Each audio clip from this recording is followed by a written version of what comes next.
चलो गीता तिवारी कराएंगे आज। गीता मंत्र करवाओ, शुरू करो। नमस्ते। हाँ नमस्ते जी। ओम सहना भवतु सहनो भुनक्तु सह वीर्यं करवावहै तेजस्विनावधीतमस्तु मा विद्विषावहै। ओम शांति शांति शांति। गीता कहाँ हुआ एक गलत हुआ था, कौन सी जगह पता लगा कि नहीं लगा? नहीं आचार्य जी। सह नौ बोला आपने, सह नौ होता है ये, सहनो। ठीक है। जी। दो मात्रा है औ वाली है, एक नहीं है। धन्यवाद। बाकी आपका ठीक है उच्चारण। बाकी बीच में आवाज थोड़ी रुक रही थी, अटक रही थी, कारण पता नहीं, शायद नेट कारण होगा। बाकी समझ में आ रहा था कि बाकी ठीक है। यहाँ पर तो पहले सुन लिया था स्पष्ट रूप से, तो उसमें ये गलती अब अगली बार ना हो, ध्यान रखना, इसका ठीक करना है। इसको अभ्यास भी करना होता है, जो गलती बताए ना तो उसका अभ्यास जरूर करना होता है। नहीं अगर अभ्यास करेंगे तो वो ठीक नहीं होती है, वो कान से इधर से सुन के इधर से बाहर चली जाती है। हाँ जी इंदिरा जी अब बोलो। हाँ जी, जो पहला प्रश्न है ना, ये प्रश्न का अर्थ नहीं, मुझे थोड़ा क्लैरिटी नहीं हो रही कि जो अविद्या अर्थात कर्म उपासना से मृत्यु को तरके फिर हम यथार्थ ज्ञान प्राप्त करते हैं, इसको थोड़ा सा मतलब समझा दीजिए। मतलब समझ, ये बात कुछ ठीक तरह से समझ नहीं आई। पहला प्रश्न है पहला। हाँ जी, पहला प्रश्न है ना, अविद्या और अविद्या के स्वरूप को जो। हाँ जी निकालो जी। आपका उत्तर तो ठीक है, मुझे इसका मतलब क्लैरिफिकेशन नहीं हुई, थोड़ी समझ नहीं आया ये। हाँ। मुझे ये हर जगह ना तो इसमें रहता है, कई बार मैं सुन चुकी हूँ इसको, तो ये। हाँ ठीक है, कुछ कुछ चीजें असल में हिंदी में लिखी होने पर भी ना वो थोड़ा सा उसमें सूक्ष्मता छिपी रहती है। उस सूक्ष्मता तक पहुंचने पर अर्थ समझ में आता है, नहीं तो अर्थ समझ नहीं आता। लगता है कि ये बात क्या कमाल की बात की जा रही है, इसमें कुछ पल्ले पड़ नहीं रहा पूरी तरह से। अब मैं उसका अर्थ पढ़ रहा हूं, पहले ध्यान से सब लोग सुने। अब जो मनुष्य विद्या और अविद्या के स्वरूप को साथ साथ जानता है वह अविद्या अर्थात कर्म उपासना से मृत्यु को तर के विद्या अर्थात यथार्थ ज्ञान से मोक्ष को प्राप्त होता है। मृत्यु को तरना और मोक्ष को प्राप्त करना, इसमें अंतर है कि नहीं, पहले तो आप ये बताएं। अभी को तरना, इंदिरा जी बोलेंगे। हाँ बोलिए इंदिरा जी। मृत्यु को तरना मतलब ये हो गया कि अब मतलब आपका जन्म नहीं होगा तभी आप मृत्यु से तर सकते हो? नहीं ये उत्तर नहीं है, ये नहीं होगा इसका। अच्छा, अब औरों को मौका मिलेगा और अंजू विद्यार्थी बोलेंगे अब इसका मतलब। दोनों को अलग अलग बताना है क्या मतलब, क्या निकला इसका। मृत्यु को तरना तो मृत्यु को एक तरह से जानना कि जब हम दुनिया में आए हैं, जन्म है तो मृत्यु भी होगा, उस पर विजय प्राप्त करनी। और मोक्ष का मतलब है कि आनंद को, परमात्मा के आनंद में रहना। तब तो जीवन मृत्यु से वो छूट ही जाएगा, तरेगा तभी तो उसको छूटेगा। पहले वो ज्ञान प्राप्त कर लेगा यथार्थ कि मुझे मृत्यु मतलब अर्थ ये निकल रहा है कि वो ज्ञान प्राप्त करेगा, मतलब ये कह रहे हो ना मुख्य बात। हाँ, मृत्यु के बारे में जान लेगा कि मृत्यु क्या है। जैसे अब केन उपनिषद में कहूं कि नचिकेता ने यही जाना था कि कि मृत्यु क्या है, इससे कैसे पार किया जा सकता है। तो जब हम उसको पार कर लेंगे तभी तो हम आगे मोक्ष की तैयारी तभी तो हो पाएगी। तो दोनों का अर्थ एक ही है, रात नहीं है का अर्थ है दिन है। नहीं, अर्थ तो एक नहीं है। अच्छा एक नहीं, अलग अलग है। हाँ चलो जी। और किसी से स्पष्ट करवाते हैं अभी।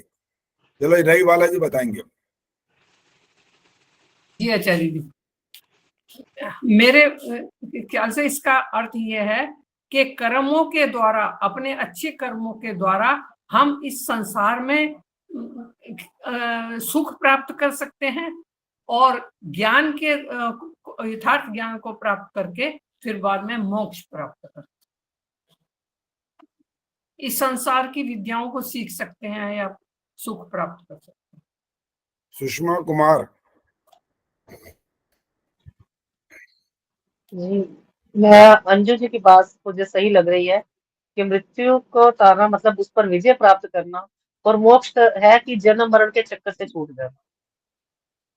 मृत्यु पर विजय प्राप्त करने का क्या अर्थ है? माना मृत्यु को तर जाना कहना जो पहला। नहीं हाँ, नहीं, उसको स्पष्ट और करना है ना, तर जाना, विजय प्राप्त करना, उसको अब जरा और ऐसे मतलब सरल भाषा में बताओ। मतलब जैसे मृत्यु के बारे में ज्ञान प्राप्त हो जाना कि क्या है क्या मृत्यु। ये तो एक कीड़े मकोड़े को भी पता होती है मृत्यु क्या होती है। हाँ, नहीं, मैं यही समझ पा रही हूँ कि चलो जी, सरला गुप्ता जी बोलेंगे अब।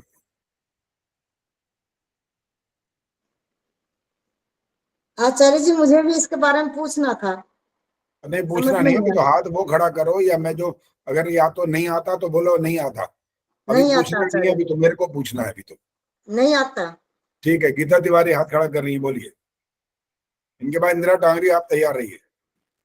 आचार्य जी, मृत्यु को तरने से तात्पर्य है जीवन मृत्यु के सार को समझ जाना। जैसे ऋषि मुनि लोग ये इस चीज को समझ जाते हैं और उनको मृत्यु होती है तो उनको बिल्कुल आभास नहीं होता है, वह हंसते हंसते मृत्यु को प्राप्त कर लेते हैं। ये मृत्यु को तरना हो गया। और मोक्ष जो मुक्ति में जाता है इंसान, 31 नील उस समय तक मुक्ति को ईश्वर के पास सुख प्राप्त करता है उसके आश्रय में रह करके। इंदिरा टांगरी जी बोलिए। वैसे आचार्य जी, नमस्ते आचार्य जी। मुझे वैसे क्वेश्चन तो मालूम नहीं है, पर इन मेरी बहनों ने जो कहा उससे मुझे ऐसा लगता है कि मैं आपको उसका उत्तर देती हूँ जो मुझे समझ में आता है कि जब हम अविद्या में रहते हैं तब हम बार बार वही बुरे और अच्छे कर्मों को करके बार बार जन्म और मृत्यु के चक्कर में फंसते हैं। तो उससे तर जाना का मतलब होता है कि अगर हम विद्या को ग्रहण करें और जो वास्तविक है, जो यथार्थ है, उसको समझें और उस पे कार्य करें, तो फिर हम मोक्ष की ओर जा सकते हैं। ये यथार्थ को समझेगा क्या अर्थ निकला फिर? जी, मतलब जो सत्य है उसको सत्य समझिए, असत्य में सत्य ना समझे। और जैसे कभी मैं हमेशा के लिए जीवित रह जाऊं या हम अनादि हो जाएं, जैसे लोग करते हैं कि ऐसा ऐसा करो, ऐसे कर्म करो तो तुम्हारी मृत्यु नहीं होगी, या लोग कहते हैं कि हनुमान जी अभी भी जीवित हैं। ये सब जो चीजें हैं, मैं इनकी बात कर रही हूँ कि इस सब के उसमें नहीं आने की बात कर रही हूँ। और समझना कि क्या सच्चाई क्या है। जैसे हम पत्थर को पूजते हैं तो वो उसमें बहुत दूर दूर चलते जा रहे हो, धीरे धीरे जी बात बढ़ाते बढ़ाते पता नहीं कहाँ निकल गए। जी, और बिल्कुल एप्रोप्रिएट, क्या बोलते हैं इसको, एप्रोप्रिएट। अप्रोप्रिएट जी एप्रोप्रिएट रहना है बस, अपने विषय पर वहीं का वहीं, उससे इधर उधर ज्यादा दूर नहीं जाना। थोड़ा सा अगर इधर जाना हो तो वो आना चाहिए वापस, अगर उससे कोई संबंध जुड़ता हो तो। नहीं तो जी इधर से उधर थोड़ा और आगे बढ़ते बढ़ते तो बिल्कुल ही विषय अलग जी। चला जाता है, उस पर जाने तो से फिर इसका हमारा स्पष्ट आचार्य नहीं जी, होता। मेरे कहने से यही था कि अगर हम जैसे अब कि दोबारा नहीं बोलना, बस ठीक अष्टांग है, योग के दोबारा द्वारा। नहीं बोल, बस दोबारा नहीं बोल। सविता कपूर। हाँ जी आचार्य जी, मैंने भी इसका अर्थ लिखा है, मैं वही पढ़ के सुनाती हूँ आपको। हाँ बोल। जो मनुष्य विद्या व अविद्या के स्वरूप को एक साथ समझ लेता है वह अविद्या अर्थात कर्म और उपासना से तर जाता है और विद्या की सही जानकारी से मोक्ष को प्राप्त कर लेता है। ये तो बिल्कुल वही का शब्द के शब्द वही सुना दिए, तो मतलब क्या निकला कुल? मतलब विद्या और अविद्या दोनों को साथ साथ होना जरूरी है। अगर हमें विद्या के साथ हमें कोई गलत चीज पता होगी तभी तो हमें सही का ज्ञान होएगा। तो विद्या और अविद्या दोनों को साथ है। जैसे अगर हमें पता है कि शरीर गलत है बोलना और शरीर बोलना सही है, तो विद्या और अविद्या दोनों का ज्ञान होना हमें जरूरी है। सुनीता अरोड़ा जी बोलिए। हाँ जी आचार्य जी नमस्ते। सविता जी काफी कुछ पास पहुंच गई हैं। मनुष्य जीवन के लिए विद्या और अविद्या दोनों का ही ज्ञान होना बहुत जरूरी है। विद्या जो अविद्या है वो हमें सांसारिक वस्तुओं का ज्ञान कराती है और उससे कर्मोपासना से हम मृत्यु को प्राप्त होते हैं। और जो विद्या है, जो यथार्थ ज्ञान है, उससे हमें मोक्ष प्राप्त होता है। इसलिए हमें दोनों का ही ज्ञान प्राप्त करना चाहिए, विद्याम च अविद्याम च यस्तु वेदो उभयम। तो सुमन बत्रा जी, ठीक है, सुमन बत्रा जी बोलिए। साथ साथ बुरे का भी ज्ञान होना चाहिए। आचार्य जी, सुमन मैं भी बत्रा यही जी, बोलना चाहती हूँ, जो विद्या और अविद्या के स्वरूप को सही सही जानता है और यथार्थ ज्ञान को प्राप्त होता है, वही मृत्यु से तरकर मोक्ष को प्राप्त होता है।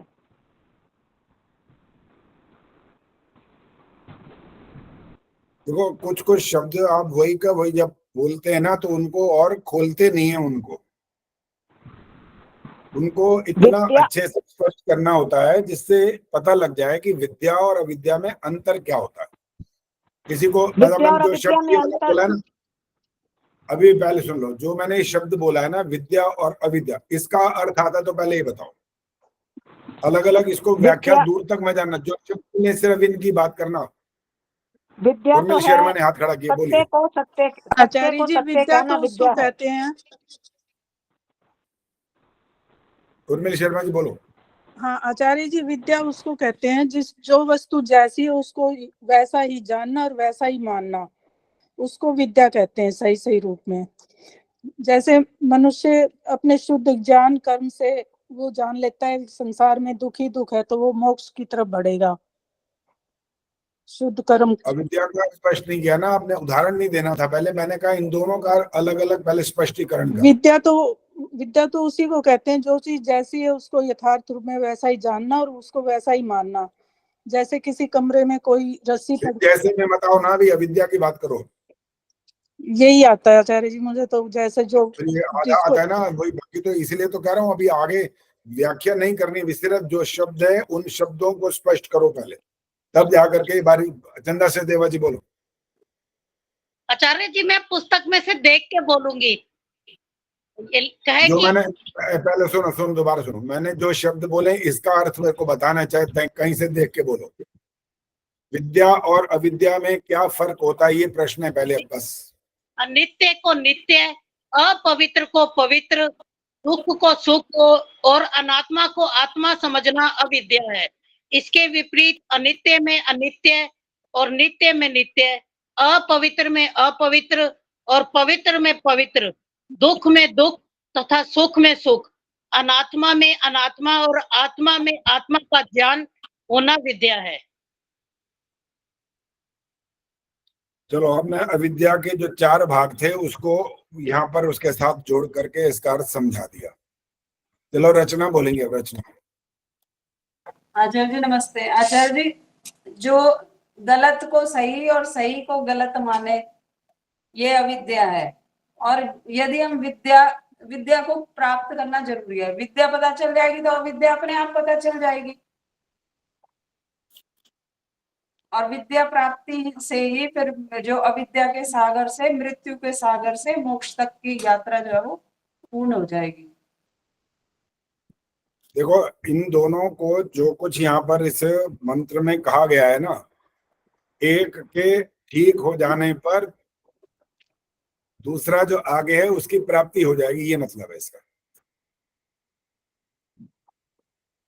अभी भी हाथ खड़ा है सरला गुप्ता ने हाथ खड़ा किया है कि पीछे से कुछ दिख रहा है?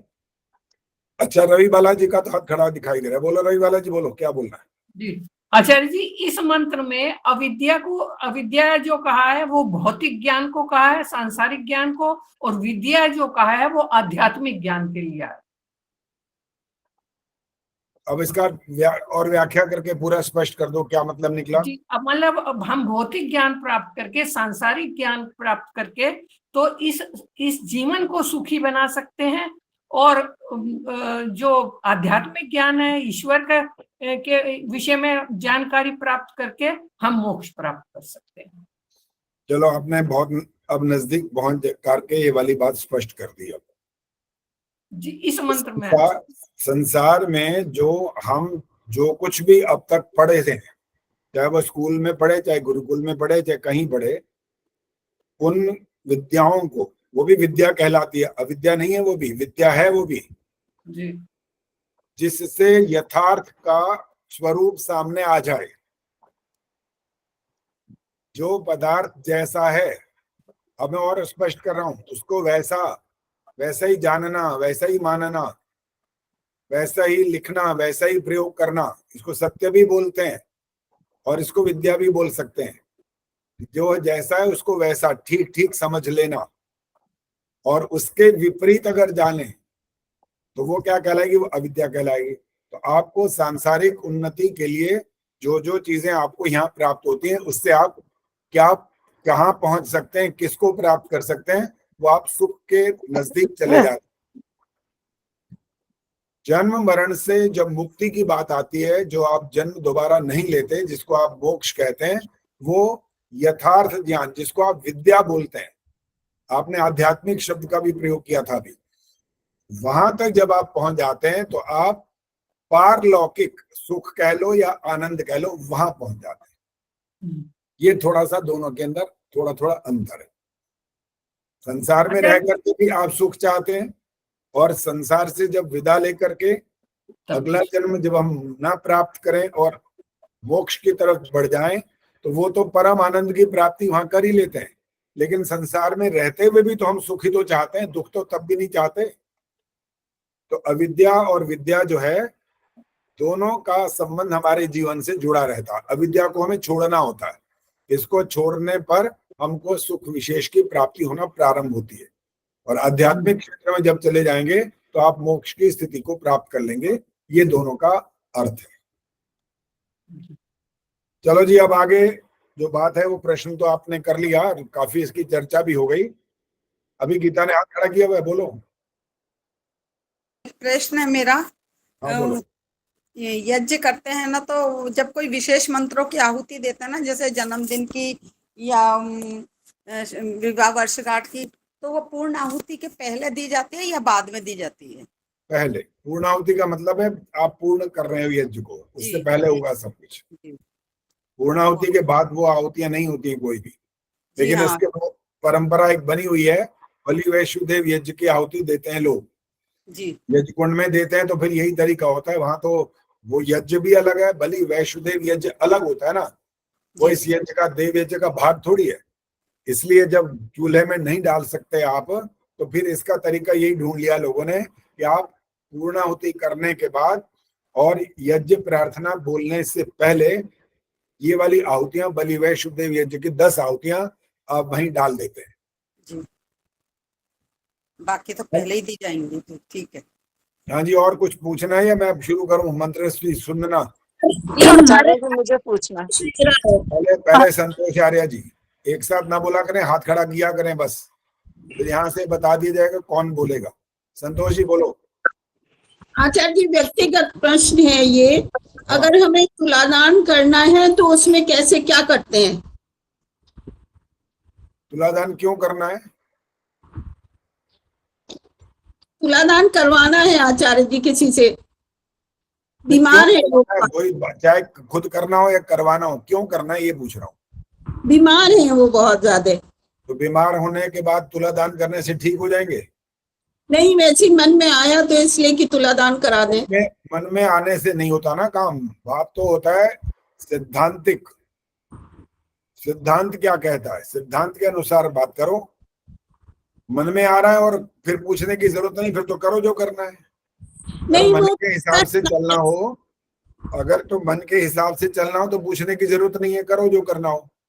और अगर हमसे पूछना है तो फिर जरा सिद्धांत से चलना पड़ेगा। तो सिद्धांत से बता दीजिए आचार्य जी, इसीलिए आपसे पूछा। तो कोई तुलादान का कहीं नाम ही नहीं है कहीं। वो तो सब ने ये बना रखा है कि तुलादान करने से हम ठीक हो जाएंगे। अरे जब तक आप जो प्रयोग कर रहे हैं, जिस चीज का आप दवा का प्रयोग कर रहे हैं, आप स्वास्थ्य के नियमों का पालन कर रहे हैं, बहुत सारी चीजों को आप जीवन में आत्मसात करके चलते जा रहे हैं, तब तो जाकर के बात बनेगी ना। सिर्फ तुलादान करने से थोड़ी हो जाएगा। यहाँ पर एक चीज बोलनी थी, आप अगर आज्ञा देंगे, पहले आप बात पूरी कर लें। आचार्य ये देखो, जब मैंने किसी का नाम ले दिया ना, फिर वो बोलेगा, रचना बोलेगी। बोलिए आचार्य जी, जैसे अब ये पूछ रहे हैं ना तुलादान के बारे में, ऐसे गौदान भी बहुत फेमस है ना, तो हमारे यहाँ मैं मतलब ये भ्रांति मिटाने के लिए बता रही हूँ। हमारे पड़ोस में एक आंटी रहती है, वो बहुत ओल्ड है, तो वो गया में भी वो गोदान करके आई हुई है, बहुत बीमार हो गई थी, तो घर में भी आके फिर से दोबारा घर आके भी फिर दोबारा गौदान करवा दिया बच्चों ने, और लेकिन वो उल्टा गौदान के बाद वो और ठीक हो गई है और वो अभी तक जीवित है। तो मैं ये इसलिए बता रही थी कि बेकार की जो भ्रांतियां मन में है ना, वो सामने भी दिख जाती हैं। देखो सुनो, अभी और कोई बोलना नहीं, पहले मेरी बात सुन लेना। हाथ बोलना हो तो हाथ खड़ा करना, मैं बताऊंगा तब वो बोलेंगे। देखो, बिना कारण के कार्य नहीं होता, ये तो पढ़ा है ना आपने, बहुत बार सुना भी है, अपनी व्याख्याएं भी बहुत सारी आपने करी हैं। तो कारण के माध्यम से जो कार्य आपके तक पहुंचा है ना, उस कारण को दूर करो यदि आप ठीक स्थिति में प्राप्त करना चाहते हो तो। और यहाँ तक, जहां तक अपने तुलादान की बात करी, या आप गौदान की बात कर रहे हैं, या वस्त्रदान, या आप धन दान, कुछ भी दान करो, करने में आपत्ति कुछ नहीं है। उससे दान कर रहे हो ना, तो दान करने का अपना पुण्य होगा, इसमें कोई आपत्ति नहीं हमारे को। आप किसी गरीब को जब दे के आते हो तो आप दान ही तो करते हो ना वहां पर, उसने आपके लिए कुछ किया थोड़ी है। आप रिक्शा में बैठे, रिक्शा वाले ने बेचारे ने पैडल मारा, चलाया, पसीना बहाया, आपने पैसे दे दिए, आपने कोई दान नहीं किया यहाँ पर। यहाँ आपने अपने कर्तव्य का पालन किया, आपको कोई पुण्य नहीं लगेगा। लेकिन आपने अगर 5 रुपए, 10 रुपए, 20 रुपए, 50 रुपए जो ठहराए, और उसके बदले में आपने 50 की जगह 100 दे दिए, अब आपको 50 के बाद जो 50 एक्स्ट्रा दिए हैं, इसका पुण्य जरूर लगेगा। तो पुण्य का क्षेत्र अपने स्थान पर फिक्स है वो। और अगर कहो जी इसके माध्यम से ये हो जाएगा, ये धारणा नहीं बनानी, वो अलग चीज है। पाप और पुण्य का अलग अलग कार्यक्रम है, इसमें से वो लेस नहीं होगा, इसमें से वो वहां जुड़ेगा नहीं, ऐसा कुछ नहीं होगा, वो अलग अलग ही रहेंगे। इसलिए अगर कोई आपसे पूछता है इस बारे में, तो आप दान का महत्व तो समझा सकते हो कि दान का पुण्य जरूर लगेगा, लेकिन दान का पुण्य ये मत समझना कि मैं बीमार हूं तो इसलिए मैं ठीक हो जाऊंगा, ये कोई व्यवस्था नहीं है। चलो जी, और कुछ पूछना है तो मैं शुरू करूं, बोलो, बहुत देर करवा देते हो। जी आचार्य जी, मेरे को पूछना है, एक यज्ञ से संबंधित प्रश्न है। हाँ बोलो। कि पति पत्नी दोनों यजमान होते हैं, तो संविधा दोनों की तरफ से 3 ही होंगी या 3 और 3 6 होंगी? 3 होनी चाहिए। ठीक है। और एक ये है कि जन्मदिन के बाद पूर्णाहुति दी जाती है या नहीं? पूर्णाहुति के मंत्र भाई बोले जाते हैं जन्मदिन के बाद या नहीं? क्यों नहीं बोले जाएंगे, वैसे आप बताओ। पंडित जी हमारे कहते हैं कि जन्मदिन के बाद मंत्र पूर्णाहुति नहीं होगी, तो मुझे तो कुछ कारण समझ नहीं आया। अब कल मैं कारण पूछूंगी। कारण पूछना है ना कि इसका कारण तो पूर्णाहुति का अर्थ कहीं ये तो नहीं समझ रहे कि जीवन की पूर्णाहुति हो जाती है इससे? जन्म, विशेष रूप से जन्मदिन के मंत्रों के बाद कहेंगे कि पूर्णाहुति नहीं होगी। आज तक तो वैसे ना मैंने ऐसा देखा, ना सुना, ना ऐसा कहीं करवाया। हम तो बकायदा पूर्णाहुति तो होती है, भाई कार्य प्रारंभ किया है, वो उसी का ही समापन कर रहे हैं, और कुछ थोड़ी कर रहे हैं हम। हाँ जी। तो पूछ लेना, वैसे पूछ भी लेना एक बार, और यहाँ आके स्पष्ट करना, बताना कि उन्हें कहा क्या है। ठीक है कि जन्मदिन के मंत्रों के बाद पूर्णाहुति क्यों नहीं करनी चाहिए। ठीक है जी, ठीक है। चलो जी, अब आज प्रश्न मत करो, अब मैं सुनने वाला हूँ आपसे, अब तैयार हो जाओ। सबसे पहले सुनाएंगे एक प्रश्न प्लीज बता दो। बोलो, जल्दी बोलो, फिर जल्दी। ये जो है ना, तदा दृष्टु स्वरूपे वस्थानम, ये जो योग शास्त्र का है श्लोक, तो इसमें जो ये शब्द है वही बोलने हैं कि जैसे परमात्मा, मतलब इसमें है ना कि जीवात्मा के स्वरूप स्थापित हो जाता है। थोड़े से ये शब्द बोलने में ना कभी गड़बड़ हो जाते हैं। जैसे जब चित्र एकाग्र और निरुद्ध हो जाता है, तो मतलब तो इसका यही है कि तब आत्मा को अपना स्वरूप दिखने लगता है। तो यहाँ पे ये दिया है ना, तब सबके दृष्टा ईश्वर के स्वरूप में जीवात्मा की स्थिति होती है। तो थोड़ा सा कभी ये बोलने में आगे पीछे हो जाता है, तो कोई गलत तो नहीं है ये कुछ? चलो वो वाली माफ कर देंगे, बस उसमें कोई बात नहीं, लेकिन अर्थ बदलना नहीं चाहिए बस। हाँ नहीं, अर्थ तो वो है कि भाई यही कि इसमें अपना वो स्वरूप देख लेता है जब आत्मा। चलो जी, अब गायत्री गुप्ता ने हाथ खड़ा कर दिया, बोलो क्या कहना है भाई, तुम बंद नहीं कर रहे हो, सुनने नहीं, चलो बोलो बोलो। नमस्ते आचार्य जी। मेरे ब्रदर की डेथ हो गई है, वो आते हैं करवाने एक, लेकिन वो वेदों के मंत्रों से करवा रही हैं। जैसे आपने अभी बोला शांति कर्णम से देना चाहिए, तो और कौन से मंत्रों से देनी चाहिए आहुति आचार्य जी? दोबारा बोलो, पहले वाली बात कट गई, समझ नहीं आई, दोबारा बोलो। आर्य समाज से हवन करवाने आती है, तो वो वेदों के मंत्रों से दिलवाती हैं आहुति। आपने बताया शांति कर्णम के मंत्रों का, तो शांति कर्णम के वहाँ पर और इसके विषय अलावा कौन विषय सी क्या है मंत्र? बताओ, चलो विषय मेरे कौन सा ब्रदर चल रहा की है, डेथ कहाँ हो पर, गई, कौन से हवन में, मेरे कौन ब्रदर से की हवन डेथ में? हो गई है उसमें, अच्छा चलो ठीक है, हाँ, फिर तो उसमें और तो कौन से? वेद वेद के कौन से मंत्रों से आहुति दिलवाती हैं बताओ? ये अपने जो आदर्श नित्य कर्म विधि है ना, उसी में से वो जो पीछे 31 आहुति उनमें से ही दिलवा रही है वो। देखो वो तो दैनिक यज्ञ या विशेष यज्ञ हो गया, कोई बात नहीं, ये तो इसमें कोई आपत्ति नहीं हमारे को। बाकी जब आप अगर आप यज्ञ करवा रहे हो और वहां पर थोड़ा सा इसका विशेष उद्बोधन कर रहे हो, समझाना चाहते हो, बताना चाहते हो कि घर में सुख शांति बनी रहे, तो इस दृष्टि से शांतिकरण के मंत्रों से आहुतियां देनी चाहिए, ये इसका अर्थ होता है। अच्छा। और अगर वो समय की इस व्यवस्था भी है, क्योंकि जब ये वाला भी करेंगे, बृहद यज्ञ के मंत्र भी बोलेंगे, समय अधिक हो जाएगा, ऐसी भी बात हो, तो बेशक वो मंत्र की आहुति ना दो, कोई बात नहीं, कोई उसमें दोष नहीं है। ये हमारी अपनी स्वतंत्रता पर है। यहाँ स्वामी जी ने लिखा नहीं है कि जब कोई मृत्यु हो जाए तो उसके बाद घर आकर के शांतिकरण मंत्रों से आहुतियां दी जाए, कोई विधान नहीं है ये हमारी अपनी स्वतंत्रता है। खाली शांति करना या और भी कोई मंत्र है जिनकी देनी चाहिए? देखो जितना बढ़ाते जाओ तो बढ़ा सकते हो, उसमें कोई वो बात तो नहीं कि नहीं बढ़ा सकते, लेकिन क्यों बढ़ाना चाहते हो इतना? पहली बात तो प्रश्न यही खड़ा हो रहा है कि समय है कि नहीं है।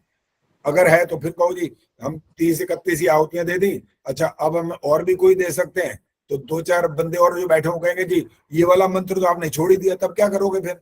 आपका तो पिंड नहीं छूटेगा फिर। तो 30-31 शांति कर्णम के एक साथ तो नहीं दे सकते, इतना समय नहीं है, वो तो थोड़े थोड़े मंत्र ही दे सकते। नहीं है तो कोई बात नहीं, जितना मन करे उतने बोल दीजिए, कोई फर्क नहीं पड़ता।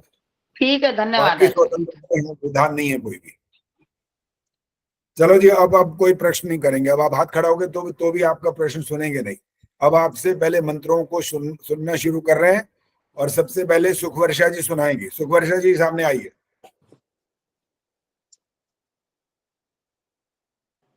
आचार्य जी मैं सामने नहीं आ सकती, लेकिन आप बताइए, मैं मंत्र बोलूंगी। मैं अच्छा चलिए, ओम भूरग्नये प्राणाय, यहाँ से शुरू करो।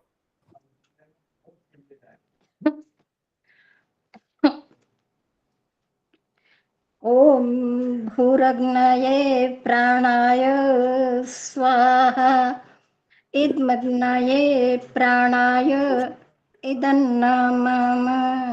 रुक जाइए, अब आपने एक गलती कर दी, आपको पता लगा है कौन सी है वो? जी नहीं जी। इसीलिए बार बार मैं बोलता रहता हूं कि आप रिकॉर्डिंग को ध्यान से नहीं सुनते हो। गीता तिवारी ने हाथ खड़ा कर दिया, उनको पता लग गया शायद कहाँ गलती की। गीता बोलो कहाँ गलती हुई है? इदम अग्नये बोला, इदम अग्नय अलग नहीं बोला, लेकिन इद वो जो द बोला ना, द वो हलंत वाला बन गया, वो इदम अग्नये नहीं बोला, यही गलती हुई है। देखो हर शब्द का अपना महत्व है, उसका अर्थ होता है बाकायदा, और उच्चारण की दृष्टि से जब हम ये वाला कार्यक्रम चला रहे हैं तो उसमें तो ये ध्यान रखना ही रखना है। फिर उसमें मैंने कोई आपकी केवल कोई परीक्षा थोड़ी ले ली है सीधा ही। मैंने कहा हो जैसे चलो जी तैयार हो जाओ, आपकी परीक्षा हो जाएगी आज। कितना टाइम हो गया, 3 साल हो गए। सबसे पहले आपको रिकॉर्डिंग करके भेजी है, इसीलिए तो भेजी थी कि आप उनको सुनो, बार बार सुनो, और अपनी गलतियों को खुद पहचानो, और तरीका पहचानने का भी बता रखा है। पुस्तक सामने रखो, और जब आप वो खुद उच्चारण करोगे ना, तो उसमें देखो आप जो बोल रहे हो वहां हलंत लगा है, विसर्ग लगी है, क्या अनुस्वार लगा है, लिखा क्या है वहां पर। और फिर और अच्छी तरह से अगर तैयारी करनी हो तो उसका तरीका होता है लिखो, बिना देखे लिखो, तब जाकर के ये पूर्णता की बात होती है। अन्यथा ये गलतियां चलती रहती हैं, दूर नहीं होती हैं। चलो जी, अब सरला गंभीर जी आइए, अब आप माइक ऑन करो और यहाँ से ही शुरू करो। अब ध्यान रखना ये गलती ना हो, भूरग्नये से ही शुरू करना है। नमस्ते आचार्य जी। नमस्ते जी, बोलिए। ओम भूरग्नये प्राणाय स्वाहा, इदम अग्नये प्राणाय इदम नमः। रुक जाओ भी, रुक जाओ। अब आपको पता लगा गलती क्या हुई है? नहीं आचार्य जी। आपने रिकॉर्डिंग सुनी है पहले तो ये बताओ। हाँ जी सुनी है। तो फिर आपने उसमें ध्यान क्यों नहीं दिया कि रिकॉर्डिंग में मैंने ऐसा नहीं बोल रखा है, इसमें कोई बात रह गई है जो आपने ध्यान नहीं दी अभी तक। अब जिनको ध्यान है वो हाथ खड़ा करो, क्या गलती हुई है? सुषमा सरदाना जी बताएंगे। ध्यान से सुनना है जी। अब सरला जी। आचार्य जी प्राणायाम बोलना था, उन्होंने प्राणायाम बोल दिया। अच्छा खैर ये वाली बात तो मैंने नहीं नोट करी, हो सकता है ये वाली बात भी हो, लेकिन ये वाली गलती की बात नहीं कर रहा हूं मैं। सर स्वराज गुप्ता बताएंगे। अब ये इधर नमम के पहले थोड़ा सा पॉज करना पड़ता है। हाँ बिल्कुल, तब बस यही वाली बिल और नहीं बोलना, ठीक है ये। हाँ जी सरला जी पता लगा आपको? हाँ जी पता लगा। हर उसमें पोस्ट आर्य कैसे समाज करना है में इसको बता कराने, दीजिए। हर आर्य समाज में लगभग कराने वाले यही गलती करते हैं। ओम भूरग्नये प्राणाय स्वाहा इदमग्नये प्राणाय इदं नमः। ओम भूवर्वायवे पानाय स्वाहा इदं वायवे अपान। अरे क्या ट्रेन चलाए जा रहे हो, किस लिए समझ नहीं आई मेरे को। क्यों ऐसी क्या जल्दी होती है? पुस्तक को देखते क्यों नहीं ध्यान से वो लोग? लिखा हुआ है बाकायदा, कहीं कहीं तो पूर्ण विराम तक लगा रखे हैं, कहीं पूर्ण विराम नहीं है तो डैश लगा है लंबा लंबा सा। तो उसको देखना चाहिए ना कि ये क्या मतलब क्या निकल रहा है इस बात का। और उनके वजह से ही आप लोग गलतियां सीखे हो, ये गलत करना बोलना सीख गए। उनको ध्यान रखना चाहिए सबसे पहले। मैं जिस भी आर्य समाज में गया हूं मैंने हर जगह पर यही देखा है। कोई होगा, कोई एक आधा विरला होगा जो यहाँ पर थोड़ा रुकता होगा। बड़े बड़े विद्वानों को भी देख लिया, और जो हमारी बहनें माताएं को जो यज्ञ कराने वाली हैं, विवाह संस्कार कराने वाले, सब एक गिरोह में बहते चले जाते हैं, रुकते ही नहीं वहां पर। उन्होंने ध्यान से देखने की सही कह रहे हो। देखा ही नहीं कभी ध्यान से कि वहां लिखा क्या हुआ है। जब लिखा है, संकेत किया गया है, ये डैश का मतलब यही होता है रुकना है, और अर्थ भी बदलता है नहीं तो। ओम सोमाय स्वाहा, इतना पॉज आना चाहिए।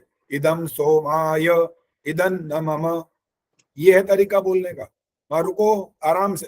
वैसे भी तो कर्म कांड चल रहा है, कर्म कांड का मतलब क्या होता है? यही होता है, रुकिए आराम से करो। कर्म कांड माने भाग दौड़ नहीं होती है। अच्छा अब ये विषय आ गया तो मैं पूछ लेता हूँ, मंत्र भी सुनूंगा अभी, लेकिन पहले और सुनता हूँ। सविता कपूर जी माइक ऑन करो। चारों वेदों के मंत्रों का जो उनका क्या बोले, उनका विषय है वो बताओ। आचार्य जी ये तो बहुत कंफ्यूज हो जाऊंगी अभी तो मैं। सामवेद का तो है उपासना, और ऋग्वेद का है विज्ञान का कर्म उपासना।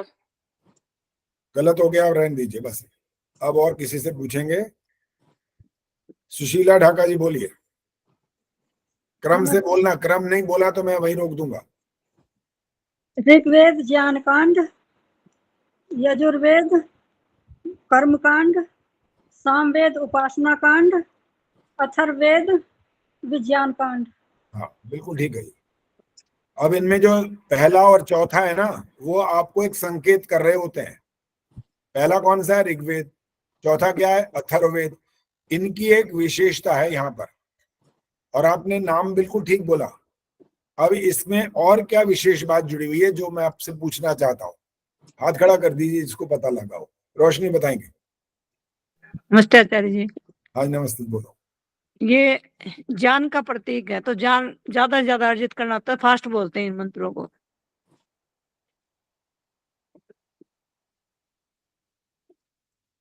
उस आगे आपने बोलना बंद कर दिया तो समय आपका समाप्त हो गया। अच्छा हमने पहला तो और आखिरी दोनों की बात पूछी है। हाँ जी, तो अब ज्ञान जैसे अब नहीं बताना। जब समय मिलता है उस समय बताना होता है, उसके बाद दोबारा नहीं। मैं मतलब संकेत करो फिर आप उत्तर पे आओ, नहीं। बुद्धिमत्ता होती है जो प्रश्न किया उसको दिमाग में बैठाओ और उसका ठीक समय एक ही समय में उत्तर दो, अलग अलग नहीं। दोबारा अवसर नहीं मिलेगा। हाँ जी सुषमा कुमार आता है आपको? नहीं सर। नहीं आता। सरला गंभीर जी आता है?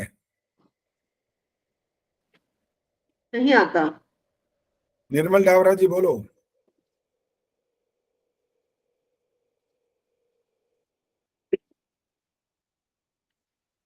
माइक ऑन करिए, माइक बंद कर दिया आपने बल्कि। नमस्ते आचार्य जी। हाँ नमस्ते जी, बोलो। जो ऋग्वेद का होता है उसको हम जल्दी जल्दी ज्ञान का होता है, उसको सीखने के लिए ही जो है, ज्ञान को सीखने के लिए जो है जल्दी जल्दी मंत्र बोलते हैं। और जो अथर्ववेद का होता है, उसमें भी विज्ञान का होता है, उसमें भी सीखने का होता है, इसलिए वो मंत्र जल्दी जल्दी बोले जाते हैं। ठीक है, दोनों में यही विशेषता है कि ज्ञान, ऋग्वेद, अथर्ववेद, विज्ञान दोनों का क्षेत्र ऐसा है हमारे जीवन के लिए कि आप शीघ्रता से प्राप्त करने की कोशिश करें। कर्म कांड में जल्दबाजी न करें, नहीं तो आप नुकसान होगा आपको। और उपासना की क्या खासियत होती है, हाथ खड़ा करना, उपासना वाला जो सामवेद है उसमें क्या विशेषता होती है? तो तीन की बात हम कर चुके हैं, अब सिर्फ सामवेद की बात रह गई है। सामवेद की बात स्वराज गुप्ता बताएंगे। उसके मंत्रों को हम थोड़ा गाने की ध्वनि में करके धीमे धीमे बोलते हैं। क्यों नहीं याद आचार्य जी? क्यों नहीं याद? ठीक है, हाँ जी चंदा जी बोलो। सामवेद जो है उपासना का विषय है, तो इसको गायन में हम धीरे धीरे बोलते हैं, धीरे धीरे सामान्य गति से। सामान्य नहीं होता, फिर सामान्य तो होता है धीरे धीरे ना, विलंब गति से बोलते हैं इसको, विलंब। हाँ ठीक ठीक ठीक। विलंब गति से बोलने का कारण ये होता है कि जिसको आपने गायन शब्द का प्रयोग किया, बिल्कुल ठीक है, उपासना अर्थात भक्ति, आप तल्लीन हो जाएं वहां पर, और उसमें जल्दबाजी नहीं कर सकते। वहां जल्दबाजी का कोई काम नहीं है, आराम से बिल्कुल मस्त होकर के आंख बंद हो जानी चाहिए वहां पर। वहां के भाड़ भाड़ कैसे देखते रहेंगे तो आप उपासना नहीं कर पाएंगे। उप आसना, समीप बैठना, समीप बैठेंगे तो आपके अंदर एक भाव पैदा होगा ना वहां पर। कब होगा? जब आप अपने कानों को इधर के उधर के शब्दों से रोकेंगे, नासिका के जो गुण है उसको भी रोकेंगे, और आंखों का दृश्य देखने की बात वो भी रोकेंगे, और इधर उधर के जो हाथ पैर चलाना आदि, जो इधर उधर बातें करना, वो जबानी, इन सबको रोकेंगे, तब जाकर के आपकी उपासना होगी, अन्यथा उपासना नहीं होगी। और इन सब के बावजूद एक चीज सबसे ज्यादा महत्वपूर्ण रह जाएगी, वो उसका क्या नाम है, वो जब तक नहीं करेंगे ये सारी पांचों चीजें कुछ नहीं करेंगे। वो क्या चीज है पांचवी के अलावा? वो क्या है? पद्मा चावला जी।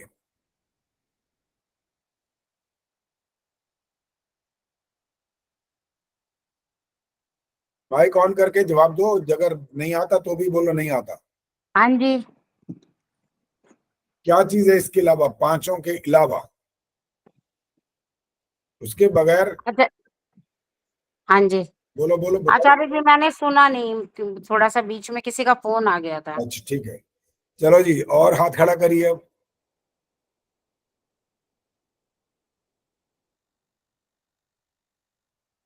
रेणु परुथी जी बताए तो बोलो। जी आचार्य जी, ध्यान करना।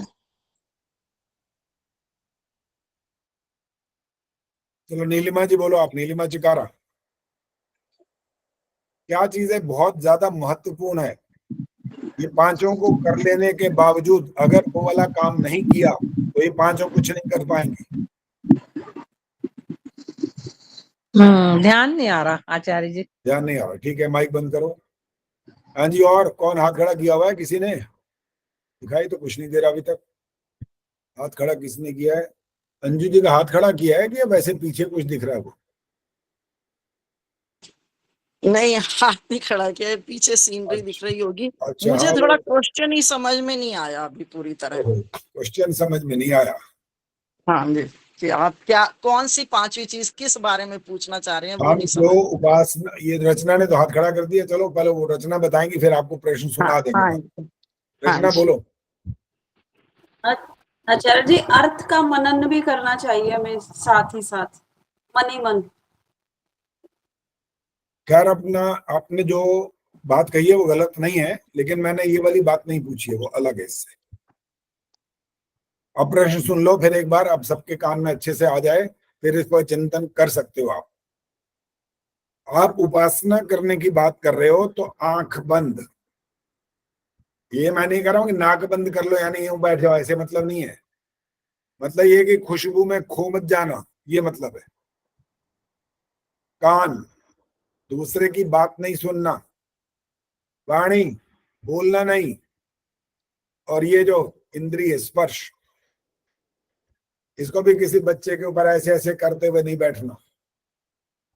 ये पांचों रोकने के बावजूद जो व्यवस्था आपको बता दी, आप ठीक कर रहे हो सारे काम, उसके बावजूद भी एक काम सबसे ज्यादा महत्वपूर्ण है। यदि वो नहीं किया तो पांचों कुछ नहीं कर पाएंगे। क्या चीज है वो पांचवी? अब अंजू ने हाथ खड़ा कर दिया, बोलो। मन। शाबाश, ये है ना, ये है बात, ये यही तो है इसका उत्तर। जी यही बताने वाली थी, मन को स्थिर करना चाहिए। जी आचार्य जी मैं भी यही बताने वाली थी। अब थी वाली बात तो खत्म हो गई। जब मौका मिलता है ना, जब तीर निकल गया तो फिर तो बस, फिर तो इसने जवाब दे दिया, वहां पर बात खत्म हो गई। अच्छा है, लेकिन कम से कम ये बात अच्छी है कि कम से कम बात दिमाग में आई तो ये वाली है ना, ये अच्छी बात, इसमें कोई बुरी बात नहीं।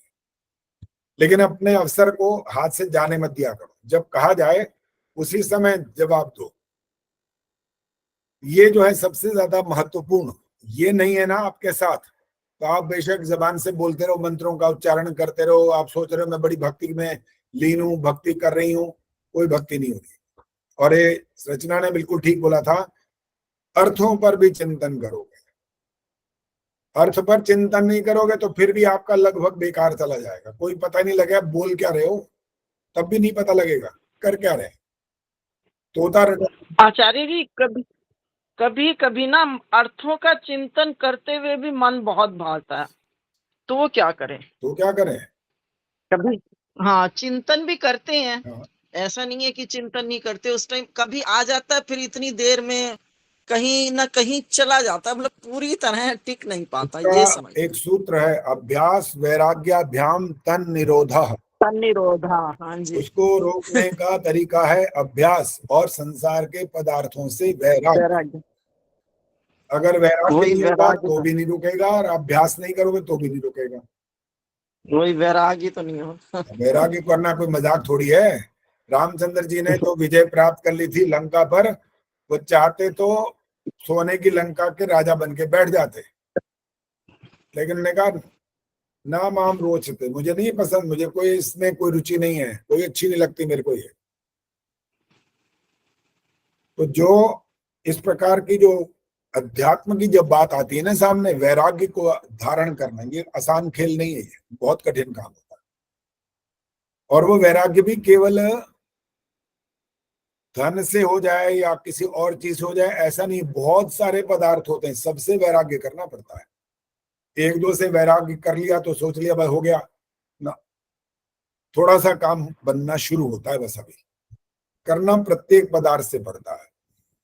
ये जो इदन्न मम बोलते हो ना यज्ञ में, यही है इसका मूल, इसके पीछे यही भावना छिपी रहती है कि मेरा नहीं है भाई, मेरा नहीं है, ये मेरा नहीं है। वहां तो बड़ा आसान होता ना, ओम स्वाहा करे इदन्न मम, इसमें क्या लगा, किसी का कुछ नहीं लगा, यूं डाली आहुति और मुंह से जबान ने बोल दिया। लेकिन ये अभ्यास 75 साल तक करने के लिए इसीलिए कहा गया था कि अर्थ सहित चिंतन करोगे ना, तब समझ में आने लग जाएगा कि इदन्न मम का मतलब है क्या। इसमें ये मेरा नहीं है, ये मेरा नहीं है, मेरा नहीं है, क्या सब कुछ तुम्हारा नहीं है, कुछ भी तुम्हारा नहीं है, ये इसका अर्थ है असल में। अब आप चाहे संसार के जितने मर्जी पदार्थों को बोलो, चाहे रिश्तेदारों को बोलो, चाहे आप जमीन जायदाद बोलो, चाहे गाड़ी बंगला बोलो, चाहे कुछ भी बोलो, सोना चांदी, ये सब जितने सब पदार्थ हैं सब आपके लिए, कुछ भी नहीं है। इस स्थिति तक पहुंचने का नाम होता है इदन्न मम। और वहां पहुंच गए तो समझ लो आपने, ये जो है ना अभी विद्या विद्या की जो बात करें, कहना तो बड़ा आसान है ना, विद्या के उसके प्रयोग से हम फिर मोक्ष को प्राप्त कर लेंगे। तो विद्या का प्रयोग आ जाएगा तब तो मोक्ष को प्राप्त करेंगे, प्रयोग आता ही नहीं ना उसका। अविद्या का प्रयोग ही आता है ज्यादातर, तो उसी में लगे तेरे। जन्म और मरण बोलते हैं असल अविद्या को। जन्म होगा फिर मरण होगा, फिर जन्म होगा फिर मरण होगा, इसी की उपासना में लगे हुए हैं। विद्या की उपासना नहीं कर पाते सब। विद्या की उपासना करने का मतलब ये होता है कि आप अब लक्ष्य की तरफ बढ़ चले हो भी।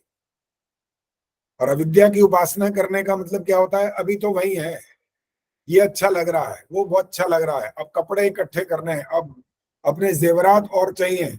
उसने इतनी बढ़िया गाड़ी ले ली तो मैंने क्यों नहीं लेनी? जान खा जाऊंगी मैं अपने पति की। कैसे नहीं लेके दोगे तुम? तुम्हें रहना है मेरे साथ कि नहीं रहना? क्या मजाक बना रखा है? ये खोपड़ी में शुरू हो जाता है सब। ये है अविद्या की उपासना। कहाँ खो रहे हैं? इन सबसे अलग अलग धीरे धीरे धीरे धीरे दूर होकर के इस विद्या की तरफ बढ़ जाना, ये होता है अपने लक्ष्य को प्राप्त करना। चलो जी, अब आगे का मंत्र, अभी दो पहला ही मंत्र में अटके पड़े हैं, उसके आगे नहीं चल रहा, अभी तो गलतियां होती जा रही हैं। अच्छा, जिसको लगता है वो ठीक सुना देगा ये वाला मंत्र, वो हाथ खड़ा करो। एक स्वराज गुप्ता जी और एक ये गीता तिवारी, चंदा सचदेवा और बालाजी, उर्मिल शर्मा,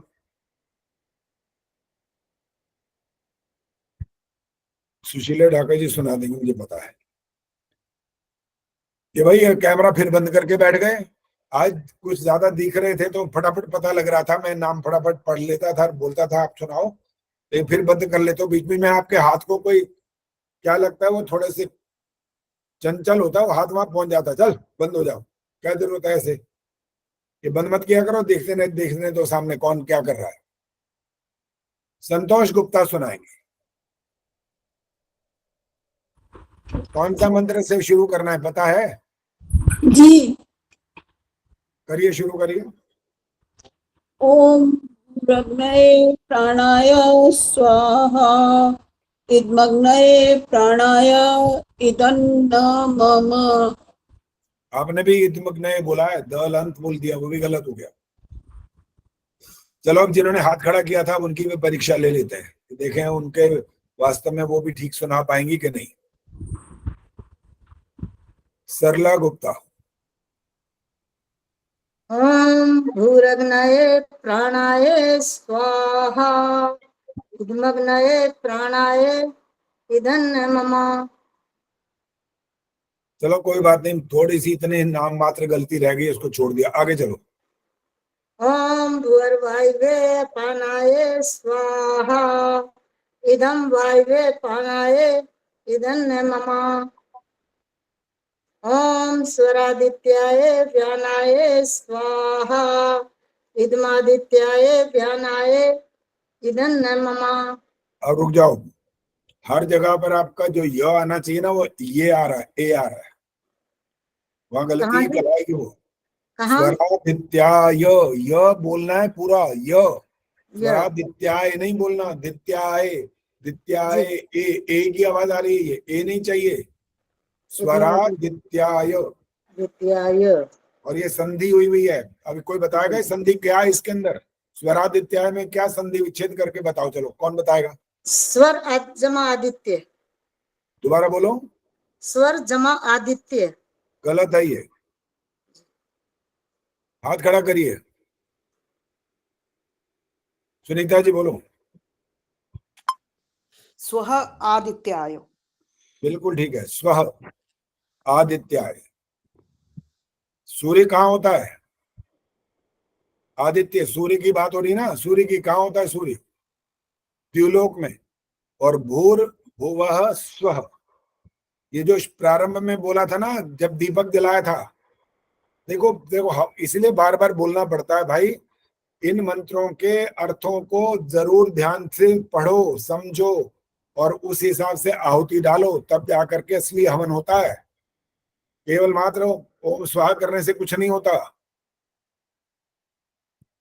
स्वरादित्याय ये बोला गया ना, तो स्वः, भूर, भूर माने था पृथ्वी, भुवा माने अंतरिक्ष, स्व माने द्युलोक, द्युलोक में आदित्य था, उसके लिए आहुति डाल दिया। और कहने को बेशक कहा जाता है, ये वाली बात पता नहीं, ये वाली बात कहां तक ठीक है कि गलत है, कि आपकी आहुति जो आप डालते हो वो सूर्य लोक तक जाती है कि नहीं जाती हमें नहीं पता, लेकिन आप जिसको ये भेंट कर रहे हो, पहले तो कर रहे हो, ये जो आहुति डाल रहे हो, सूर्यो ज्योति सूर्य स्वा कह रहे हो ना, आप सूर्य के उस योग्यता को, सूर्य की योग्यता को, क्या योग्यता, उसका, उसकी ऊष्मा, उसका प्रकाश, उसका तेज, उसकी शक्ति जो हमको वो प्रदान करता है, इस निमित्त आप आहुति डाल रहे हैं। लेकिन वो सूर्य इस बात को समझता नहीं है। सूर्य, उसे पता नहीं लगता कि मेरे लिए क्या किया गया। सूर्य तो जड़ पदार्थ है। तो आपने इसका जो ज्योति का ज्योति है, कौन, ईश्वर, उसको आपने समर्पित कर दिया ये कहकर। इसीलिए आपको सारे अर्थ समझाए थे दैनिक यज्ञ के प्रत्येक मंत्र का, और उसमें आचमन से लेकर ईश्वर स्तुति प्रार्थना उपासना से मंत्रों को लेकर, फिर दैनिक यज्ञ प्रातः काल के, फिर बीच में सायंकाल के भी, और जो 8 मंत्र दोनों के एक साथ एक जैसे बोले जाते हैं, वो सारे के सारे सब मंत्रों के अर्थ आपको इसीलिए करवाए थे कि इनको अर्थ सहित समझना ठीक से शुरू करें, और जब मौका लगे उन पर अलग अलग बैठ करके चिंतन भी कर सकते हो।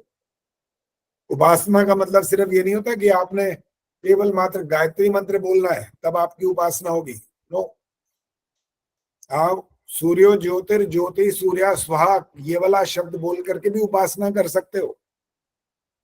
यहाँ पर चाहे स्वाहा बोलो चाहे ना बोलो, लेकिन आप इन मंत्रों के अर्थों पर जब चिंतन करेंगे तो आप ईश्वर की उपासना कर रहे होंगे। काम बहुत पड़ा, अभी खत्म नहीं हुआ है, बहुत काम पड़ा है, बहुत पुरुषार्थ करना पड़ेगा, नित्य प्रति करना पड़ेगा।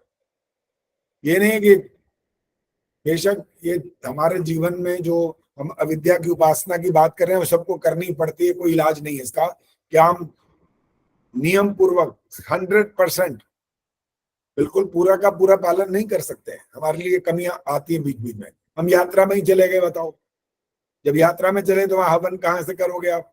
हवन हवाई जहाज में बैठ के हवन कर सकते हो क्या? स्वराज गुप्ता जी इसका उत्तर देती हैं बढ़िया, मैं तो मंत्र पाठ करती हूँ, मेरे से आंखों में मेरे को वो नहीं सहन होता तो मैं मंत्र पाठ कर लेती हूँ। तो ठीक है, एक विधि ये तो हो गई साथ में, लेकिन वो वाली विधि जो हमें करनी चाहिए हमारी मजबूरी हो गई, हम नहीं कर पाए। इस स्थिति में हम कहीं हम फेल भी कहला सकते हैं कि हम वो वाला कार्य जो हमारा जितना हमारे लिए उपयोगी था, जितना लाभदायक था, उस लाभ से वंचित तो हो गए ना यहाँ पर। लेकिन मंत्र पाठ आप करके आप अपने उस कर्तव्य को कुछ अंश में पूरा जरूर कर लेते हो। तो बहुत काम आपको करना है, अभी बहुत पुरुषार्थ करना पड़ेगा। नित्य प्रति करिए, लेकिन जो ऐसी अवस्था है तो उसमें कोई बात नहीं, वो हमारी मजबूरी है तो है, लेकिन जब मजबूरी ना हो तब इसको हम बिल्कुल नियमित रूप से करें, तब आपका ये सब करना जो अर्थ सहित आपको बताया गया वो सार्थक कहलाएगा। राज चावला जी माइक ऑन करो।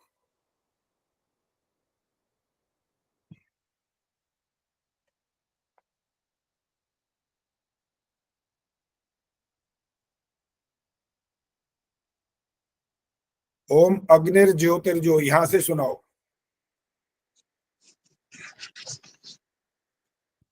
ओम, सबसे पहले तो मैं आपको नमस्ते करती हूँ जी। हाँ जी, नमस्ते आचार्य जी नमस्ते।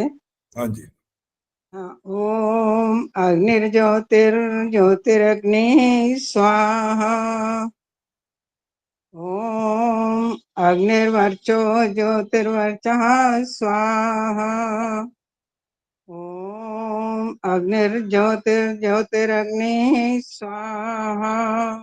रुक जाइए। अब जो आपने तीसरा मंत्र बोला, आप घर पर जब यज्ञ करते हो ऐसे बोलते हो या कुछ और करते हो?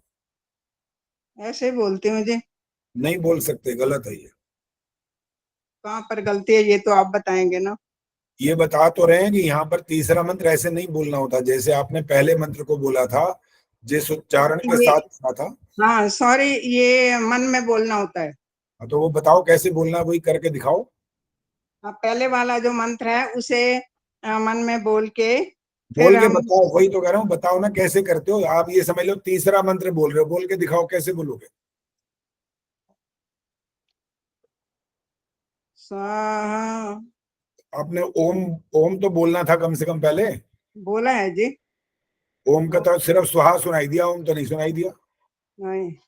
और सुनो, सब लोग जो ज्यादातर गलत कर रहे हैं ना, उसका कारण ये है कि वो यही बोलते हैं, जैसे आपने बोला ओम तो खैर बोला ही नहीं था, ओम ऐसा थोड़ा सा ओम लंबा किया, ओम स्वाहा, इतनी देर में आपने मंत्र भी बोल लिया, जो इतना लंबा मंत्र था वो कहाँ गया? नहीं, मैंने मंत्र बोला जी, मन में मंत्र बोला। सुन, कैसे बोलना होता है सुन लीजिए। जो हमारा जिस भाषा में जिस वाणी की योग्यता से जैसे पहला मंत्र बोल रहे थे ना, अब उच्चारण का ढंग बदल जाएगा ताकि लोगों को पता लगे मंत्र बोलना होता है। मन में बोलने का मतलब वैसे उच्चारण तो नहीं होना चाहिए, लेकिन उनको समझ ही नहीं आ रही, तो यही समझाने का तरीका है। अब कैसे होता है सुन लीजिए। ओम अग्निर्ज्योतिर्ज्योतिरग्निः स्वाहा। ओम जोर से बोला, बाकी धीरे धीरे बोला, और अंत में स्वाहा जोर से बोला ताकि स्वाहा पर ठीक से सब लोग आहुति दें। बीच वाला भाग धीरे बोला ताकि पता तो लगे, रुके तो रहो, ये भाग बोलना है, एकदम स्वाहा नहीं बोल देना। सिर्फ ओम लंबा करके बोलने से ये मंत्र का पाठ नहीं हो रहा है, तब तो आप ओम की एक लंबी ध्वनि कर रहे हैं, बस वो उच्चारण तो हो ही नहीं रहा वहां पर। इसलिए इस मंत्र को, तीसरे मंत्र को, जो पहला ही मंत्र है, उसको बहुत विस्परिंग वॉइस जिसको बोलते हैं उसमें बोलना चाहिए, ताकि पता लगे कि यार सब लोग रुके रहे। ये नहीं कि एकदम आहुति डाल दें, ताकि वो व्यवस्था ठीक हो जाए। वरना तो मन में बोलना होता है। आप व्यक्तिगत कर रहे हो तो मन में जरूर बोलिए बिना विस्परिंग वॉइस के, ओम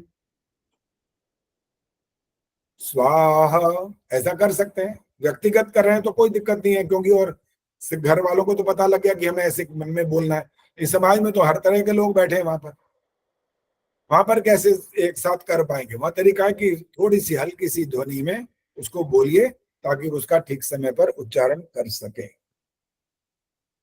चलो जी, अब आगे वाले जो मंत्र हैं यही दोबारा से आगे मैं सुन रहा हूं और सुनाएंगी संतोष नंदवानी जी। अग्निर्ज्योतिर्जो, यहां से। नमस्ते आचार्य जी। हाँ जी नमस्ते। ये सायंकाल वाला यज्ञ कह रहे हैं ना? हाँ जी बिल्कुल, सायंकाल वाले। ओम अग्निर्ज्योति ज्योतिरग्निः स्वाहा। ओम अग्निर्वर्चो ज्योतिर्वर्चः स्वाहा। ओम अग्निर्ज्योति ज्योतिरग्निः स्वाहा। रुक जाइए। आपने तीसरा मंत्र फिर वैसा का वैसा ही बोला जैसे राज चावला जी ने बोला था। अभी तो बताया कि उसको इस आवाज में नहीं बोलना। भूल गई आचार्य जी। वही इसी बात का अर्थ निकलता है कि वो अब क्या बोले, जन्म जन्मांतर के संस्कार, पता नहीं जन्म जन्मांतर के हैं क्या इसी जन्म के, पता नहीं, है तो कोई नहीं जान सकता। लेकिन कभी कभी ये वाला शब्द वाक्य प्रयोग करना पड़ता है। इतने लंबे पता नहीं कौन से जन्मों के संस्कार लेकर के हम चलते रहते हैं, वो ऐसा तगड़ा अभ्यास होता है कि छूटता ही नहीं। तो ये पूरा ध्यान, पूरा एकाग्र होकर के कर्म करने पर ये बात ठीक होना शुरू होती है। एकाग्रता भंग हुई और फिर वही का वही रॉ जिसको बोलते हैं, रॉ में हम बह जाते हैं। चलो जी, अब ये विषय आज समाप्त कर रहे हैं, अगली बात शुरू कर रहे हैं। अपनी कॉपी किताब निकाल लो, निकालनी है तो।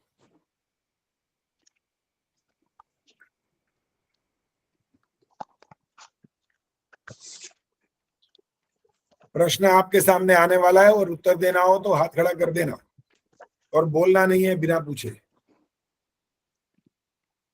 महाभारत का जो युद्ध हुआ था वो कितने दिन तक चला था?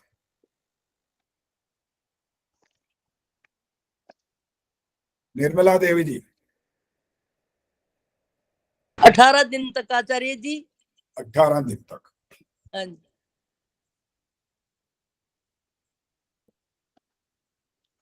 और ये जो महाभारत का युद्ध जो हुआ था, इसके सूत्रधार थे 18 लोग।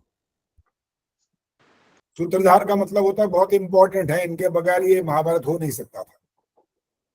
किसी को पता है कौन है 18?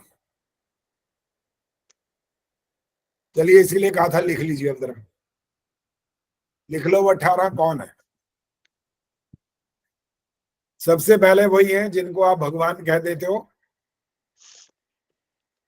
जिसका अर्थ होता है व्यक्ति विशेष, न कि ईश्वर, श्री कृष्ण। 18 में से सबसे पहला नंबर इनका है। और इसके बाद जो इनसे बिल्कुल उल्टा था, जो कहना नहीं माना था, जो और अपने पुत्र के दुर्योधन मोह के कारण पुत्र के मोह के कारण, अच्छा, मोह के कारण तो वो थे धृतराष्ट्र इनका नाम। धृतराष्ट्र। जी लिखिए फटाफट। और इसके बाद एक वो है जो बहुत अच्छे धार्मिक और बड़े विद्वान, बड़े कुशल योद्धा सब कुछ होते हुए भी कुछ नहीं कर पाए। युधिष्ठिर।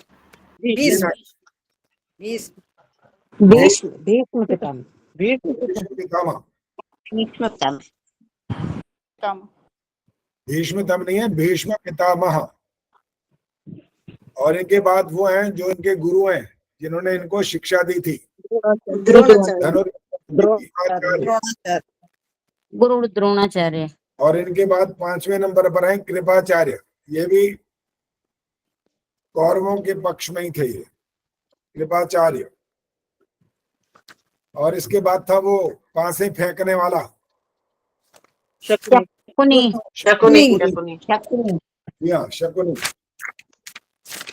और जिसको ये पासे फेंकवाता था और जिसको इसने विजय दिलाई थी, जो उनका दुर्योधन राजा था, दुर्योधन।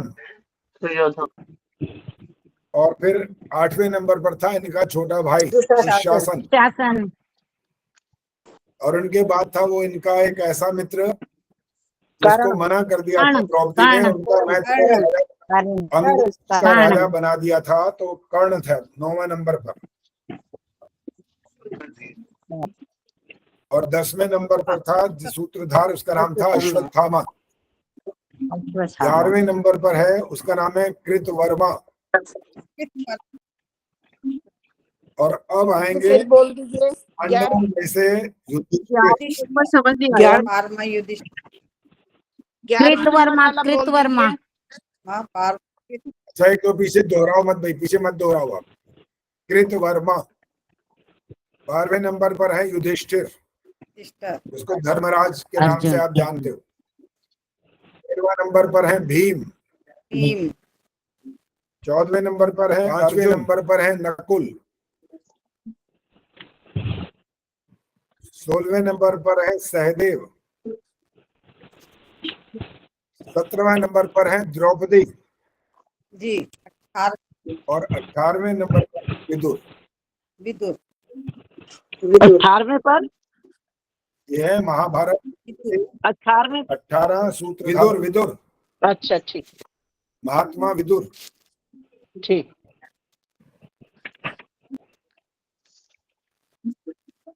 आचार्य जी सभी समझ आ गई, ये कृतवर्मा कौन था ये नहीं समझ में आया। बता रहे हैं कौन है।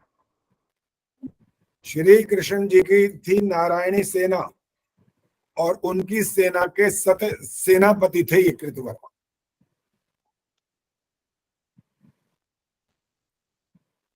अब आपको बताना है कि कृतवर्मा ने किसकी ओर से युद्ध किया होगा।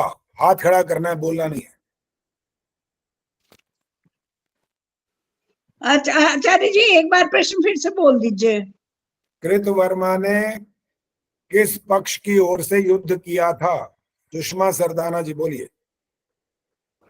दुर्योधन की तरफ से।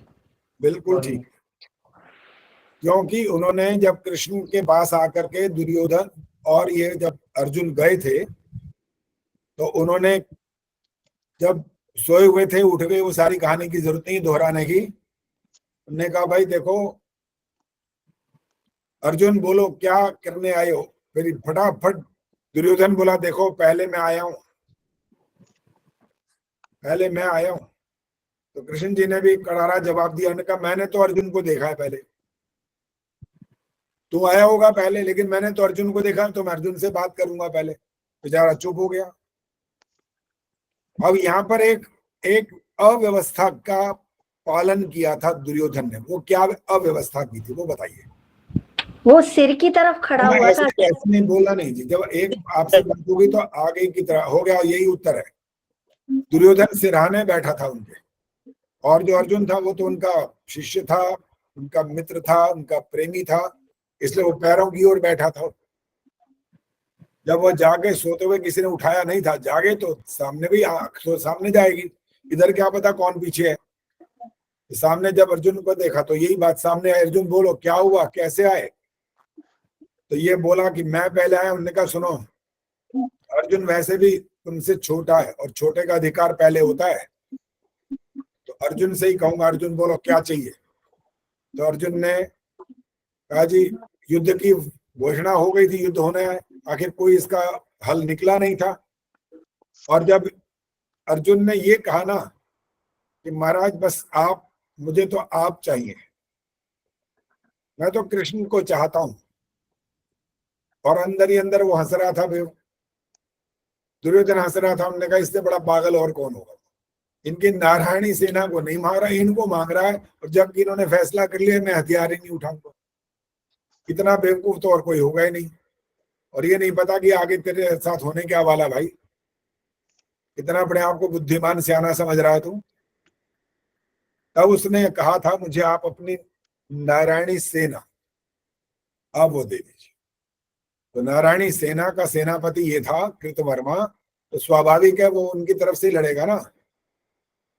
हालांकि देखो कृष्ण अर्जुन को इतना अपना सखा कहते, सब कुछ कहते, वो शिष्य उनको सारा उपदेश दिया, समझाया, वो तो बिल्कुल निराश हो गया था, हताश हो गया था, कह रहा मेरे तो हाथ कांप रहे हैं, मैं तो ऐसे लग रहा है कि मेरा मुंह सूख रहा है, मैं युद्ध नहीं कर सकता।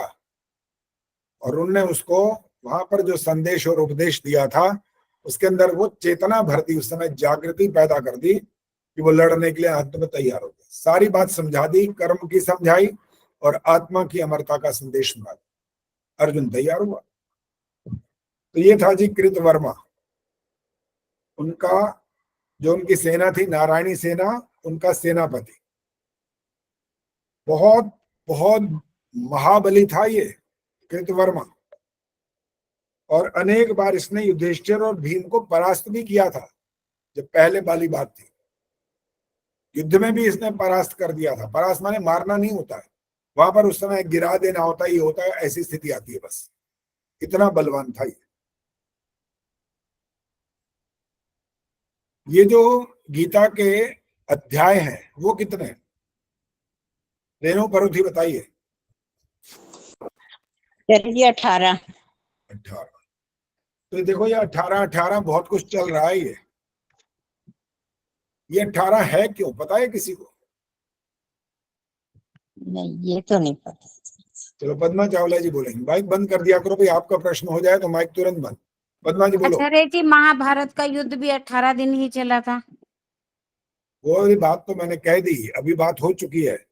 ये 18 का ये मामला है क्या, आखिर क्या इसका महत्व है क्या?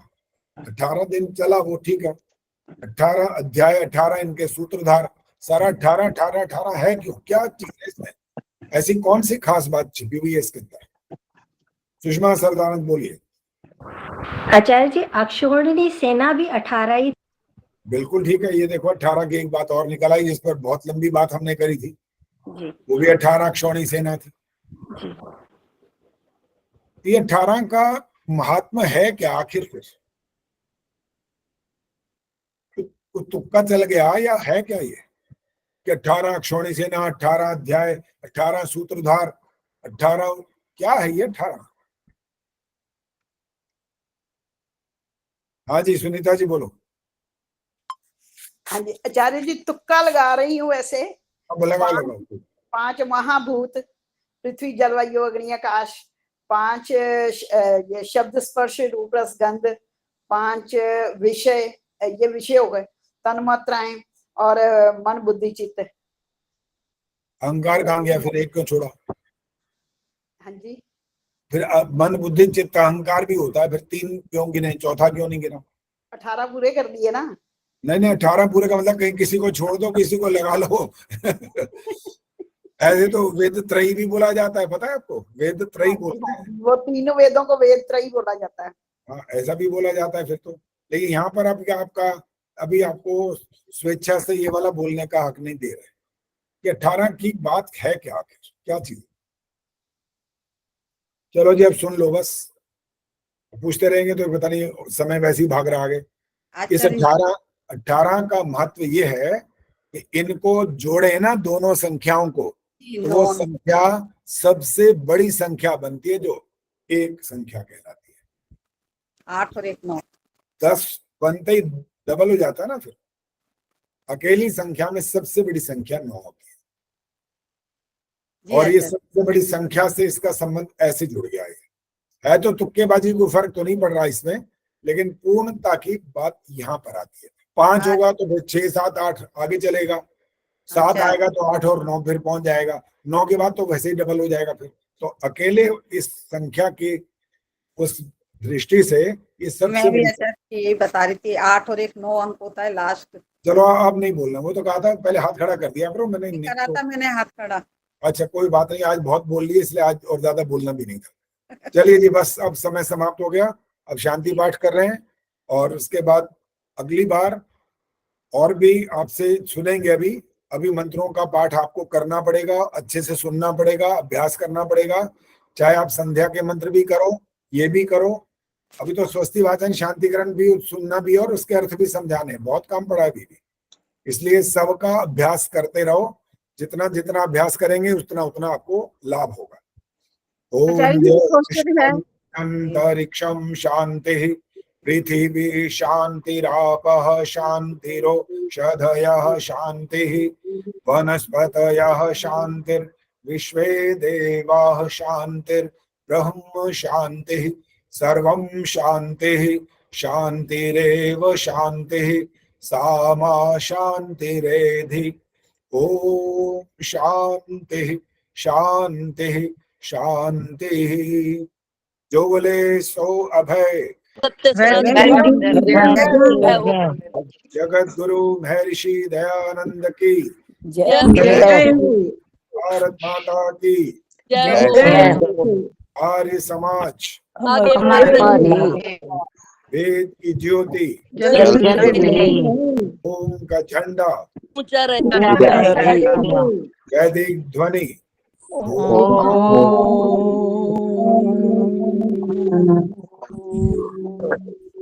वैदिक अभिवादन नमस्ते आचार्य जी। नमस्ते।